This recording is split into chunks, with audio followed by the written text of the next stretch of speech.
കഴിഞ്ഞ കുറച്ച് ദിവസങ്ങളായി നമ്മുടെ രാജ്യത്ത് ഒരു ചർച്ച സജീവമായി നടക്കുകയാണ്.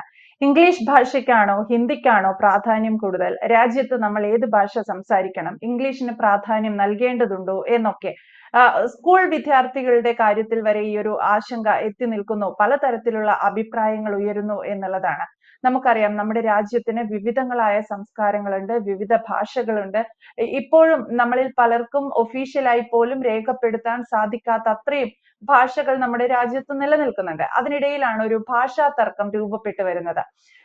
യഥാർത്ഥത്തിൽ നമുക്ക് നല്ലത് ഇംഗ്ലീഷ് ഭാഷയാണോ ഹിന്ദിയാണോ? അതെ, നീ ഉദ്ദേശിച്ചത് അമിത്ഷാ കഴിഞ്ഞ ദിവസം ഒരു പുസ്തക പ്രകാശന സന്ദർഭത്തിൽ ഇംഗ്ലീഷ് ഭാഷ സംസാരിക്കുന്നത് ഇന്ത്യയിൽ അപമാനകരമായി തീരുന്നൊരു കാലം വരും എന്ന് പറഞ്ഞതാണെന്നാണ് ഞാൻ വിചാരിക്കുന്നത്. അതല്ലേ ഉദ്ദേശിച്ചത്? അതാണ് വിഷയം. അതാണ് വിഷയം. അത് നമ്മള് മാധ്യമങ്ങളും മറ്റുള്ളവരും കൂടി അതിനെ ഒരു ഭാഷാ തർക്കത്തിലേക്ക് കൊണ്ടുപോവുകയാണോ എന്ന് എനിക്ക് സംശയമുണ്ട്. അദ്ദേഹം പറഞ്ഞത് വളരെ വാസ്തവമായ ഒരു കാര്യമാണ്. അതിനുള്ള സോഴ്സ് എൻ്റെ ഒരു നോട്ടത്തിൽ മിക്കവാറും കേരളമായിരിക്കും. കാരണം നോർത്ത് ഇന്ത്യയെ സംബന്ധിച്ചിടത്തോളം അവര് ഇംഗ്ലീഷിന് അത്ര പ്രാധാന്യം കൊടുക്കാറില്ല. അവര് ഹിന്ദി അതല്ലെങ്കിൽ അതുപോലുള്ള ഭാഷയിലാണ് അവരുടെ ശാസ്ത്രം ഉൾപ്പെടെയുള്ള കാര്യങ്ങൾ പഠിക്കുന്നതും പഠിപ്പിക്കുന്നതും. പല IAS ഇംഗ്ലീഷിലല്ല IAS പരീക്ഷ എഴുതിയിട്ടുള്ളത്. ഇവിടെ ഇപ്പം മലയാളത്തിൽ എഴുതാം എന്ന് പറയുന്നു, പക്ഷെ നമ്മളതിനെ ഉദ്യമിക്കാറില്ല. ഇതൊരു വികാരപരമായിട്ട് ഇംഗ്ലീഷ് ഒരു വികാരപരമായ ഭാഷയാകുന്നത് കേരളത്തിലാണ്. ഈ സന്ദർഭത്തിൽ ഒരു കാര്യം പറയാനുള്ളത് എന്താണെന്ന് വെച്ചാൽ, അമിത്ഷാ എന്ന് പറയുന്നത് അതിപ്രഗത്ഭനായ ഒരു ആഭ്യന്തരമന്ത്രിയാണെന്ന് പറയേണ്ടി വരും. അങ്ങനെ ഞാൻ പറഞ്ഞെങ്കിൽ പോലും അത് Sardar Vallabhbhai പട്ടേലിനെയോ PV നരസിംഹറാവുവിനെയോ P ശിവശങ്കറെയോ P ചിദംബരത്തിനെയോ അല്ലെങ്കിൽ അതുപോലെയുള്ള ഒരു ആഭ്യന്തരമന്ത്രി എന്നല്ല ഞാൻ ഉദ്ദേശിച്ചത്. അത് സംസ്ഥാനങ്ങളിൽ നടക്കുന്ന ഓരോ ചലനങ്ങളും അക്കൗണ്ട് ചെയ്യുകയും അതിനെപ്പറ്റി ചിന്തിക്കുകയും ചെയ്യുന്ന ഒരു മന്ത്രിയാണ് അമിത്ഷാ എന്ന് അദ്ദേഹത്തിന്റെ പ്രസ്താവനയിൽ നിന്ന് നമുക്ക് മനസ്സിലാക്കേണ്ടി വരും. എന്താണെന്ന് പറഞ്ഞു കഴിഞ്ഞാൽ, ഇംഗ്ലീഷ് അപമാനകരമാണ് എന്ന് അദ്ദേഹത്തിന് തോന്നിയിട്ടുണ്ടെങ്കിൽ അത് കേരളത്തിലെ ഒരു മന്ത്രി, ഒരു MP, കേരളത്തിലെ സ്റ്റുഡൻസ് ഫെഡറേഷനിലെ വിദ്യാർത്ഥികൾ ഇവരുടെ റെസ്പോൺസുകളിൽ നിന്നായിരിക്കും. മന്ത്രി പറഞ്ഞത് വീട് തലയിൽ എടുത്തുകൊണ്ട് നടക്കുകയാണ് എന്നാണ് പറഞ്ഞത്. പിന്നെ MP പ്രസംഗിക്കുന്നത് എന്താണെന്നുള്ളത് മാധ്യമങ്ങളിലൊക്കെ വളരെ ചർച്ചയായിട്ടുള്ള കാര്യമാണ്. ഏറ്റവും രസകരമായ കാര്യം SFIക്കാരുടെയാണ്. Your dal will not cook here എന്ന് എഴുതി വെച്ചത്. അത് കണ്ട് അന്നത്തെ ഗവർണറുടെ തൊലി ഉരിഞ്ഞു പോയി എന്നാണ് രാജ്ഭവനിൽ അന്വേഷിച്ചാൽ നമുക്ക് കിട്ടുന്ന ഒരു വിവരം. അപ്പൊ ഈ സ്ഥലത്ത് നിന്ന് എത്രയും പെട്ടെന്ന് രക്ഷപ്പെടുക എന്നുള്ള ഒരു ഉദ്ദേശത്തിലായിരിക്കും അദ്ദേഹം കേരളം വിട്ടുപോയെന്ന് എനിക്ക് തോന്നുന്നു. അപ്പം കേരളത്തിലെ ഇംഗ്ലീഷിന്റെ അവസ്ഥ ഇതാണ്. പക്ഷേ നമുക്ക് ഒരു ഇംഗ്ലീഷ് അടിമത്തം ഉള്ളതുകൊണ്ട് സ്വാഭാവികമായിട്ടും ഇംഗ്ലീഷ് നിലനിൽക്കണം എന്ന് പറയും. പിന്നെ ഡൽഹി ഭരിക്കുന്നത് ഗോസായിമാരായതുകൊണ്ട്, ഹിന്ദിക്കാരായതുകൊണ്ട് അവരെ ഹിന്ദി കൊണ്ടുവരാനുള്ള പരിപാടിയുടെ ഭാഗമായിട്ടായിരിക്കും ഇംഗ്ലീഷിനെ തള്ളി പറയുന്നതെന്നും പറയും. വേറെ ചിലർ പറയുന്നത് ഈ പറയുന്ന മുന്തിയ മന്ത്രിമാരുടെയും മറ്റുദ്യോഗസ്ഥരുടെയൊക്കെ മക്കള് ഇംഗ്ലീഷ് ഭാഷയിലാണ് പഠനം നടത്തുന്നതെന്ന് പറയും. എന്തൊക്കെ പറഞ്ഞാലും നമ്മളുടെ കേരളത്തിലെ ഇംഗ്ലീഷിന്റെ പഠനം, പാഠ്യപദ്ധതിയും അതിന്റെ പഠന രീതിയും ഫാക്കൽറ്റികളുടെ ഒരു ക്വാളിറ്റിയും വെച്ച് നോക്കുകയാണെങ്കിൽ വളരെ പരിതാപകരമാണ്. അത് SSLC പാസ്സാകുന്ന എത്ര പേർക്ക് മലയാളം തന്നെ എഴുതാൻ അറിയില്ല, പിന്നെ എത്ര പേർക്ക് ഇംഗ്ലീഷ് എഴുതാൻ പറ്റും? അതാണ് നമ്മൾ ആലോചിക്കേണ്ട ഒരു കാര്യം. പല അധ്യാപകരും, അതായത് നമ്മൾ കണ്ടതാണ്, അധ്യാപികയായിരുന്ന മന്ത്രിയാണ്, അതും ഇംഗ്ലീഷ് ഭാഷ പഠിപ്പിച്ചിരുന്ന മന്ത്രിയാണ് ഒരു ശരിയല്ലാത്ത പദപ്രയോഗം വാചക പ്രയോഗം നടത്തിയത് സ്ലിപ്പ് ഓഫ് ടങ് ആയിരിക്കാം നമുക്ക് പ്രതീക്ഷിക്കാം. അത് പിന്നെ കൂടുതൽ കാലം മാഡം രാഷ്ട്രീയത്തിലൊക്കെ ഇടപെട്ടത് കൊണ്ട് ഇംഗ്ലീഷിന്റെ പേസിനൊത്തു പോകാനും പറ്റിയില്ലെന്ന് വരാം. അപ്പൊ പിന്നെയുള്ളതെന്ന് പറയുന്നത് എം പിയുടെ കാര്യമാണ്. എം പിക്ക് അഡോപ്റ്റ് ചെയ്യാവുന്ന ഒരു രീതി എന്ന് പറയുന്നത് ജോൺ ബ്രിട്ടാസും കെ രാധാകൃഷ്ണനും ഒക്കെ ചെയ്യുന്ന പോലെ മലയാളത്തിൽ സംസാരിച്ചെന്ന് വെച്ചാൽ ഒരു കുഴപ്പവും പറ്റില്ല. ശശി തരൂർ ഈ അടുത്തിടെ ഒരു റീലിൽ പറഞ്ഞൊരു കാര്യമുണ്ട്. അദ്ദേഹത്തിന് ഇംഗ്ലീഷ് അറിയാവുന്നുണ്ട്, അദ്ദേഹം ഇംഗ്ലീഷ് സംസാരിക്കുന്നു. ഇന്ത്യൻ പ്രധാനമന്ത്രി ഇംഗ്ലീഷിൽ അത്ര വെസറ്റൈൽ അല്ലാത്തത് കൊണ്ട് അദ്ദേഹം ദ്വിഭാഷയെ വെച്ച് സംസാരിക്കും, ഹിന്ദിയിൽ സംസാരിക്കുന്നു. അതിലെന്താണ് തെറ്റ്? ഭാഷയല്ല പ്രധാന, ആശയമാണ്. അപ്പൊ ആശയം കൺവേ ചെയ്യാനുള്ള, ആശയം മറ്റുള്ളവരെയൊക്കെ സംവേദിപ്പിക്കാനുള്ള ഒരു സംവിധാനം ഉണ്ടെങ്കിൽ അത് ഉപയോഗിക്കുന്നത് വളരെ നല്ല കാര്യമായിരിക്കും. അതിന് ദ്വിഭാഷി നല്ലൊരു വിഷയമാണ്. ജയശങ്കറിനെ സംബന്ധിച്ചിടത്തോളം, ഫോറിൻ മിനിസ്റ്റർ ജയശങ്കറിനാണെങ്കിൽ ചൈനീസ് ഭാഷ വളരെ നന്നായിട്ട് അറിയാവുന്ന ആളാണ്. അതുകൊണ്ട് അദ്ദേഹത്തിന് ദ്വിഭാഷി വേണ്ട, അദ്ദേഹം ചൈനീസ് ഭാഷയിൽ സംസാരിച്ചോളൂ. ഞാൻ ഇപ്പോൾ ഈ അടുത്തിട എന്ന് പറഞ്ഞാൽ കുറച്ച് ദിവസത്തിന് മുമ്പ് ഭുവനേശ്വറിൽ നിന്ന് ഒരു കാറിൽ മടങ്ങി വരവേ രാജ്മന്ദ്രിയിൽ വന്ന് ഒരു ഹോട്ടലില് റിസപ്ഷനിൽ മുറി ചോദിക്കുന്നു. ഞാൻ സുഹൃത്തുക്കളുണ്ട്. മുറി ചോദിച്ചു കഴിഞ്ഞപ്പോൾ ആദ്യം അദ്ദേഹം ഹിന്ദി ചോദിച്ചു, ഒഡിയായി ചോദിച്ചു. എൻ്റെ കൂടെയുള്ള കക്ഷിക്ക് ഒഡിയ അറിയാം. ഒഡിയായി ചോദിച്ചു, നിവർത്തിയില്ല. ഹിന്ദി ചോദിച്ചു, നിവർത്തിയില്ല. ഇംഗ്ലീഷിൽ ചോദിച്ചപ്പോൾ ഒട്ടുമേ നിവർത്തിയില്ല.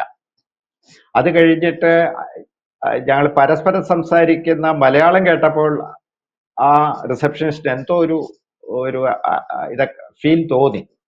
സൗത്ത് ഇന്ത്യൻ ആണെന്ന് വരെ അംഗീകരിച്ചു. അപ്പോൾ ഒരു നിർവാഹവും ഇല്ലാതെ വന്നു കഴിഞ്ഞപ്പോൾ കൂടെ ഉണ്ടായിരുന്ന മറ്റൊരാൾ പറഞ്ഞു, ഈ നമുക്ക് ആവശ്യമുള്ള കാര്യം മൊബൈൽ ഫോണിൽ ഗൂഗിൾ ട്രാൻസ്ലേറ്റിൽ ഇട്ടിട്ട് ഇതാ റിസപ്ഷനിസ്റ്റിനെ കാണിക്കുക. അതാണ് പ്രയോജനപ്രദമായത്. ഇപ്പം നമ്മളുടെ ബ്രിഡ്ജിങ് ലാംഗ്വേജ് ആണ് ഇംഗ്ലീഷ് എന്ന് പറയുന്നതിൻ്റെ അകത്ത് കാര്യമായ എന്തെങ്കിലും അർത്ഥമുണ്ടെന്ന് എനിക്ക് തോന്നുന്നില്ല. ബ്രിഡ്ജിങ് ലാംഗ്വേജ് ലോകത്തിലെ ഏത് ഭാഷയുടെയും ബ്രിഡ്ജിങ് ലാംഗ്വേജ് അല്ലെങ്കിൽ ബ്രിഡ്ജിങ് ടൂളായിട്ട് ഗൂഗിൾ ട്രാൻസ്ലേറ്റ് പോലുള്ള ആപ്ലിക്കേഷൻസിന് പ്രവർത്തിക്കാൻ കഴിയുമെങ്കിൽ ഇംഗ്ലീഷ് എന്താണ് പ്രാധാന്യം? ഫ്രഞ്ചുകാരുടെ അടുത്ത് എന്നിട്ട് നമ്മൾ ഇംഗ്ലീഷ് പറഞ്ഞു കഴിഞ്ഞാൽ അവർ തല്ലും. ഇതിനെ അമിത്ഷാ ഇക്കാര്യം പറഞ്ഞത് ഈ ഒരു പശ്ചാത്തലത്തിലായിരിക്കണം. ഇനിയുള്ള കാലത്ത് നമ്മൾ ഇംഗ്ലീഷ് പറയുകയാണെങ്കിൽ അപമാനിതരായിത്തീരും. ഒന്നാമത് ഇംഗ്ലീഷിന്റെ ക്വാളിറ്റിയുടെ കുറവ്. രണ്ടാമത്തെ കാര്യം എന്ന് പറയുന്നത് ആശയമാണ് കൺവേ ചെയ്യേണ്ടത്. ആശയം കൺവേ ചെയ്യാനായിട്ട് അല്ലെങ്കിൽ ആശയം വ്യക്തമാക്കാനായിട്ട് ഏറ്റവും നല്ല സംവിധാനം എന്ന് പറയുന്നത് മാതൃഭാഷയാണ്. നമ്മൾ പഠിച്ചു വന്ന ഭാഷയാണ്.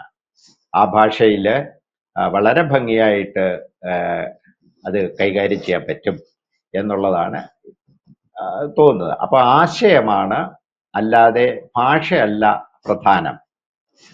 ആ പോയിന്റാണ് ഞാൻ കാണുന്നത്. അതുകൊണ്ടായിരിക്കണം തമിഴ്നാട്ടിലെ DMK-യുടെ ഒരു MP ഈ അമിത്ഷായുടെ ഈ ആശയത്തെ പിന്താങ്ങി. അതായത് ഇംഗ്ലീഷ് നമുക്ക് വേണമെന്നില്ല, അവർക്ക് തമിഴ് മതി. അവര് പറയുന്നത് തമിഴാണ് ലോകത്തിലെ ആദ്യത്തെ ഭാഷ. അത് വളരെ പൊയറ്റിക്കായിട്ടുള്ള ഭാഷയൊക്കെയാണ്. ആ ഭാഷയിൽ അവർക്ക് അതീവമായ മമതയുണ്ട് ആ ഭാഷയോട്, തമിഴിനോട്. തമിഴ് വെച്ച് അവർ ചെയ്യാത്ത ഒരു പരിപാടിയില്ല. അവർക്ക് ഇംഗ്ലീഷ് എന്ന് പറയുന്നത് ഇപ്പോൾ ഈ പറഞ്ഞതുപോലുള്ള ഒരു ബ്രിഡ്ജിങ് ലാംഗ്വേജ് ആണ്. അല്ലെങ്കിൽ അത് തന്നെ ഒരു വിഭാഗം, വിദ്യാഭ്യാസമുള്ള ഒരു വിഭാഗത്തിന് ബ്രിഡ്ജിങ് ഭാഷയാണ്. അത് ഒരു കാര്യം തമിഴ്നാട്ടിൽ നോക്കിയാൽ നമുക്ക് മനസ്സിലാകുന്ന ഒരു കാര്യം എന്ന് പറയുന്നത് തമിഴ്നാട്ടിൻ്റെ ഓരോ ഭാഗത്തും ഓരോ തരം തമിഴാണ്. നമ്മുടെ ഇവിടെ കാസർഗോഡും തൃശ്ശൂരും തിരുവനന്തപുരവും ഒക്കെ തമ്മിൽ വ്യത്യാസപ്പെട്ടിരിക്കുന്ന പോലെയല്ല. അതിനെക്കാട്ടിലും ദുരൂഹമായിട്ടുള്ള വളരെ കോംപ്ലിക്കേറ്റഡ് ആയിട്ടുള്ള തമിഴ് ഭാഷയുള്ള സ്ഥലമാണ് തമിഴ്നാട്. അവര് പക്ഷെ തമിഴ് വിട്ടിട്ട് അവരൊരു കാര്യത്തിനും തയ്യാറാവില്ല. അപ്പൊ നമുക്ക് ഇപ്പം ആധുനിക കാലത്ത് ട്രാൻസ്ലേറ്റ് ടൂൾസ് ഉള്ളത് കൊണ്ട് ഈ പറയുന്ന കാര്യങ്ങൾ ട്രാൻസ്ലേറ്റ് ചെയ്ത് ആവശ്യം സാധിക്കാൻ കഴിയും. രണ്ടാമത്തേതെന്ന് പറയുന്നത് ആശയം വ്യക്തമാക്കാനാണ്. ആശയം വ്യക്തമാക്കാൻ ഷാ പറഞ്ഞതുപോലെ മാതൃഭാഷ തന്നെയല്ലേ നല്ലത്, അങ്ങനെ എടുക്കുന്നതല്ലേ യുക്തി. സോഷ്യൽ മീഡിയയിൽ കാണുന്ന മീമുകളും ട്രോളുകളും വെച്ചിട്ട് ഹിന്ദി എങ്ങനെ പഠിക്കും എന്നുള്ളത്, അല്ലെങ്കിൽ ഹിന്ദി അടിച്ചേൽപ്പിക്കുന്നു എന്നുള്ള വിഷയം, അത് ഇപ്പം ചോദിച്ചതുപോലെ ഇനിയിപ്പോ എങ്ങനെ ഹിന്ദി പഠിച്ചെടുക്കും, അതിനുള്ള ഉത്തരമാണ് ആദ്യമേ പറയാനുള്ളത്. ഇപ്പോൾ കേരളത്തിലെ വീട്ടമ്മമാരോടും നാട്ടുകാരോടും കൂടെ ചോദിച്ചു കഴിഞ്ഞാൽ അവരെങ്ങനെ ഹിന്ദി പഠിച്ചെടുത്തു എന്ന് ചോദിച്ചാൽ മതി. അപ്പം ആവശ്യം വന്നു കഴിഞ്ഞാൽ എന്തും പഠിക്കും. പിന്നെ അമിത്ഷായുടെ മാതൃഭാഷ എന്ന് പറയുന്നത് ഹിന്ദി അല്ല, അത് ഗുജറാത്തിയാണ്. അപ്പൊ അവരാരും, അല്ലെങ്കിൽ BJP അല്ല ആദ്യമായിട്ട് ഹിന്ദിയെ മുന്നോട്ട് വെച്ചത്. മഹാത്മാഗാന്ധിയാണ് അത് ഈ ലോക്കലായിട്ട് ആളുകളോട് സംവദിക്കാൻ വേണ്ടിയിട്ട് ഹിന്ദിയെ മുന്നോട്ട് കൊണ്ടുവന്നത്. ആ സമയത്ത് അദ്ദേഹത്തിന് ഇംഗ്ലീഷ് അറിയാൻ വയ്യാഞ്ഞിട്ടല്ല. പക്ഷേ ഈ ഹിന്ദിക്കുള്ള പ്രത്യേകത എന്താണെന്ന് പറഞ്ഞാൽ അത് വളരെ ലളിതമായിട്ടുള്ള ഒരു ഭാഷയാണ്. അതിനോട് ബന്ധമുള്ള അനവധി ഭാഷകളാണ് ഇന്ത്യയിൽ ഉടനീളമുള്ളത്. അപ്പൊ ആ ഒരു ആസ്പെക്റ്റില് ഇതിനെ കാണുകയാണ് വേണ്ടത്. പിന്നെ ഹിന്ദി വിരോധം എന്ന് പറയുന്നത് ഒരു പൊളിറ്റിക്കൽ വിഷയമായതുകൊണ്ട് ഇനിയും അതിൻ്റെ പുറത്ത് ചർച്ചയും വികാര വായ്പയും ഒക്കെ നടക്കും. വികാരങ്ങളൊക്കെ ഉണ്ടാക്കി ആളുകൾ അതിനെയൊക്കെ കൈകാര്യം ചെയ്യാനുള്ള ശ്രമങ്ങൾ ഉണ്ടാകും. പക്ഷേ ഇതിൻ്റെ ബേസിക് ആയിട്ടുള്ള കാര്യം എന്ന് പറയുന്നത് ഭാഷ വളരെ അപ്രസക്തമായിക്കൊണ്ടിരിക്കുകയാണ്. ഏത് ഭാഷയാണെങ്കിലും അങ്ങനെ ആയിക്കൊണ്ടിരിക്കുകയാണ്. അതിൻ്റെ ആവശ്യകത എന്താണ്, ഭാഷയുടെ ആവശ്യകത എന്താണ്, അതായത് ഇത് ചെയ്യാനായി, അതായത് ഒരു വിഷയം ക്രോഡീകരിക്കാനാണെങ്കിൽ ഇന്ത്യയിൽ ഉപയോഗിച്ചിരുന്ന ഒരു ഭാഷയാണ് സംസ്കൃതം. സംസാരിക്കാനായിട്ട് ഏറ്റവും കൂടുതൽ കാലം ഏറ്റവും ദീർഘമായിട്ട് ഉപയോഗിക്കപ്പെട്ടിരുന്ന ഭാഷ തമിഴാണ്. ഇതിനോടൊക്കെ ബന്ധപ്പെട്ട അതിൽ നിന്നും പോറ്റമ്മയും പെറ്റമ്മയൊക്കെ ആയിട്ട് അനവധി ഭാഷകളും ഉണ്ടായിട്ടുണ്ട്. ആ വിഷയത്തിൽ ആ വിഷയം കൂടെ പരിഗണിച്ചിട്ട് വേണം ഹിന്ദി ഭാഷാ വിദ്വേഷം നമ്മൾ പുറത്തുവിടുന്നത്.